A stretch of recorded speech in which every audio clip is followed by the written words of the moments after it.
तर नमस्कार मित्रांनो, होतं असं इंद्र असतो त्याच्या घरी एक ब्राह्मण येतो म्हणजेच पंडितजी येतात आणि त्याला इंद्राबद्दल काही विचारतात, इंद्राची आई. तर तो जो पंडित असतो तो सांगतो, की "इंद्रा, खूप मोठं जे होऊन गेलंय त्याबद्दल मी सांगत आहे.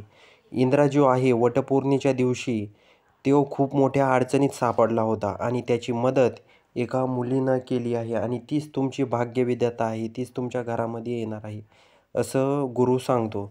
त्यानंतर इंद्राला आठवतं, की त्याचा जीव म्हणजेच एका खड्ड्यामध्ये वड्याच्या फेरा घेण्यासाठी जी राणी असते ती आलेली असते आणि ती चाललेली असते. तेवढ्यात तिथं ती ती अचानक येऊन इंद्राला धडकते आणि धडकल्यामुळे जो इंद्र असतो त्याचा खड्ड्यात पडणारा पाय बाजूला पडतो. कारण त्या खड्ड्यामध्ये एक वायर पडलेली असते आणि त्या खड्ड्यात पाणी असतं.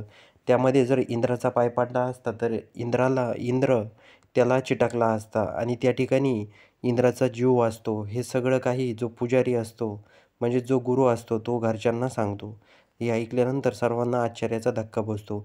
इंद्राला पण आश्चर्याचा धक्का बसतो, कारण जे होऊन गेलंय त्या गोष्टी गुरु सांगत असतात. पण इंद्राला याबाबत काहीच कल्पना नसते. आता येणाऱ्या भागामध्ये इंद्र आणि राणीमध्ये काय घडतं हे बघण्यासाठी चॅनलवर नवीन असाल तर सर्वात आधी चॅनलला सबस्क्राईब करा.